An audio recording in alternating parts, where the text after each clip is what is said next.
राम राम, नमस्ते। ये जो वीडियो है ये गणेश उत्सव पर है। अभी आप सामने गणेश उत्सव आ रहा है, तो इस पर थोड़ी बात करेंगे और कैसे गणेश जी की उपासना आप कर सकते हैं और उससे जुड़ी हुई कुछ बातें देखेंगे। तो देखिए क्या है कि जो गणेश जी का स्थान है ये सभी देवताओं में सबसे पहले आता है। और ये जो गणेश उत्सव है ये गणेश जी को प्रसन्न करने का एक बहुत ही सुंदर सा पर्व है। गणेश जी को प्रसन्न करने का ये एक बहुत मनोरम और बहुत बड़ा पर्व है। गणेश जी बल, बुद्धि और विद्या के दाता कहे गए हैं। ठीक है, तो जब इनकी आप पूजा करते हैं तो बल, विद्या और बुद्धि ये तीनों में वृद्धि होती है, जीवन में शुभता आती है। और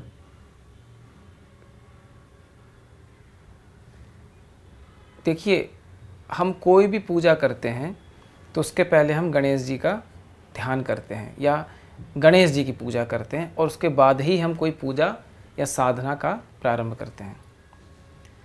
क्योंकि मान्यता ये है कि गणेश जी जो हैं उनकी पूजा के बगैर कोई भी कार्य सफल नहीं हो सकते। गणेश जी को विघ्नहर्ता कहा जाता है या विघ्न विनाशक कहा जाता है। जो भी हम कार्य करते हैं उस कार्य में जो भी बाधाएं आ सकती हैं उन विघ्नों को, उन बाधाओं को ये दूर करते हैं।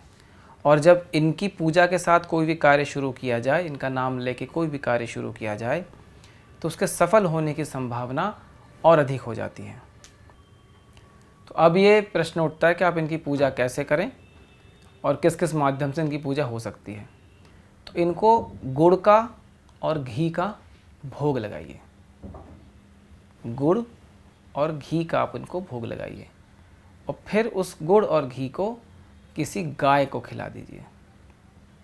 मैं आपको बहुत सिंपल विधियां बता रहा हूँ, बहुत ऐसे सिंपल बातें बता रहा हूँ जो आप आसानी से कर पाएंगे। तो जब आप एक गुड़ और घी का भोग लगाएं तो साथ में कम से कम 11 दूर्वा की गांठ लगाएं। मतलब 11 दूर्वा को ऐसे गांठ बांध लें और वो उनको अर्पित करें, उनको चढ़ाएं।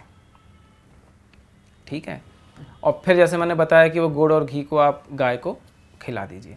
अच्छा, दूर्वा को जब आप छांटें तो आपको शायद पता होगा कि दूर्वा में तो बहुत सारी ऐसी पत्तियां निकली होती हैं, तो उसको या तो 3 रखें या 5 रखें या 7 रखें, काउंट कर लें आप। और बाकी डंठल को से पत्तियां निकाल दें और फिर उसे एक गांठ बांध लें। कम से कम 11 दूर्वा की ऐसी आपको करनी है। संकट मोचन गणेश स्तोत्र का पाठ करें। ठीक है, संकट मोचन गणेश स्तोत्र का पाठ करें तो जो संकट आने वाला है उससे आपकी रक्षा होगी और कार्य में भी शुभता आती है। ठीक है, आप गणेश जी के 108 नाम का भी जाप कर सकते हैं और उसको अपने जीवन में आप उतारेंगे तो आपको एक बहुत ही विचित्र सा बदलाव, एक बहुत ही खूबसूरत सा बदलाव आपको महसूस होगा। अच्छा, गणेश जी की पूजा जब आप करें तो संपूर्ण परिवार की पूजा करें। मतलब जो शिव परिवार कहा जाता है, जिसमें उनके माता, उनके पिता, उनके भाई, कार्तिकेय स्कंद, इस पूरे परिवार की पूजा आप करें तो फिर जो फल होता है वो और उसकी वृद्धि और ज़्यादा हो जाती है, क्योंकि फिर इसमें ज़्यादा आशीर्वाद आपको प्राप्त होता है। संकट मोचन गणेश स्तोत्र जो है उसका पाठ करने से निरंतर सुख में वृद्धि होती है। ठीक है, और 108 नाम का जो है आप जीवन में उसे अपनाएं और नित्य उसका पाठ आप करें तो आपको उसका लाभ दिखने लगेगा। अच्छा, गणेश उत्सव पे तो बहुत सारे लोग बहुत किस्म की मूर्तियाँ लाते हैं, फिर जैसे ही उत्सव समाप्त होगा आप विसर्जित कर देंगे उन्हें।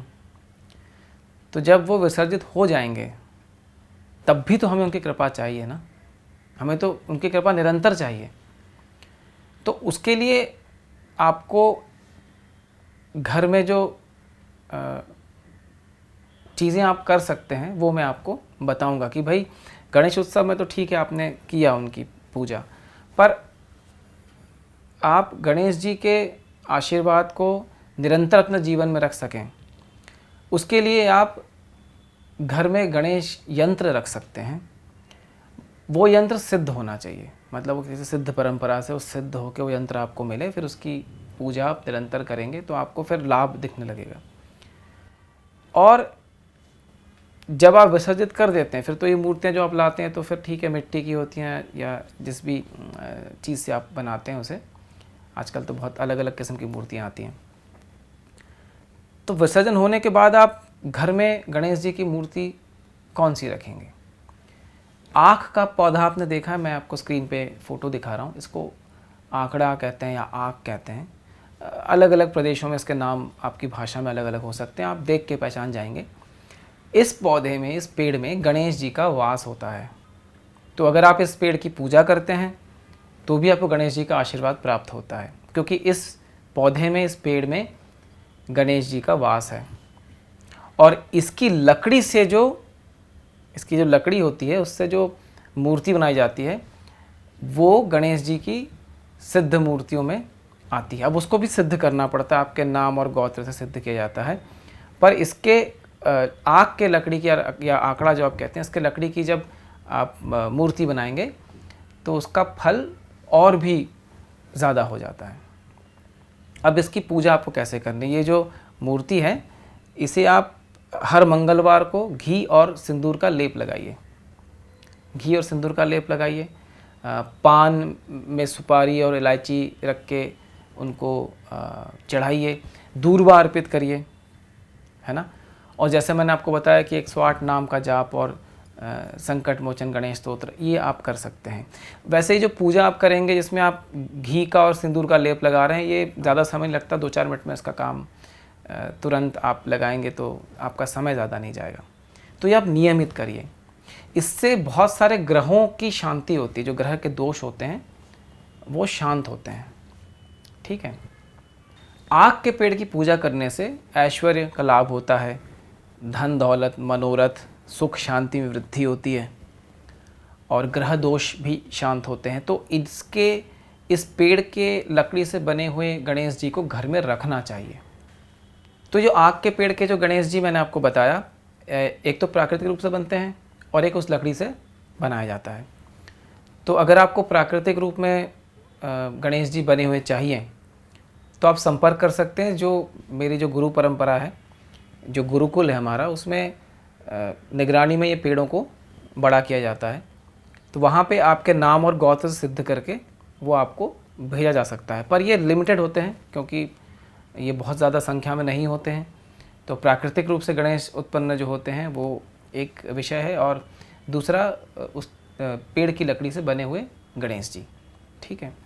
और साथ ही जो गणेश यंत्र होता है वो भी सिद्ध करके आपके नाम और गोत्र से आपको दिए जा सकते हैं। तो अगर किसी को ऐसा चाहिए तो आप संपर्क कर सकते हैं, आपको प्रोवाइड करा दिया जाएगा।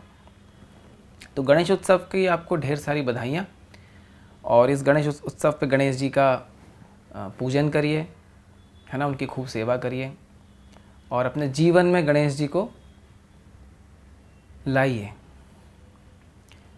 और कोई भी कार्य करने से पहले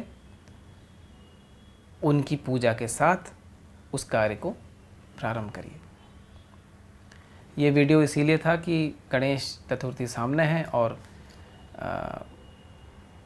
कई लोगों का प्रश्न हो सकता है कि वो किस तरह की पूजा कर सकते हैं गणेश जी की। तो मैंने आपको बहुत आसान और सिंपल प्रोसेस बताया। गुड़ और घी वाला तो बहुत ही सिंपल प्रोसेस है, ये आप करिए और फिर आप देखिए कि आपको क्या लाभ होता है, ठीक है। चलिए फिर आपसे आज्ञा लेता हूँ। रिकॉर्ड करते समय बहुत सारा डिस्टर्बेंस आया, इसलिए मुझे रुक रुक के रिकॉर्ड करना पड़ा। आपको बहुत सारे कट्स मिलेंगे इसमें। अगर कहीं बीच में डिस्टर्बेंस आया हो तो मैं क्षमा चाहता हूँ, पर अब परिस्थिति ऐसी है कि मुझे इसी अवस्था में रिकॉर्ड करना पड़ रहा है। चलिए फिर, राम राम, नमस्ते।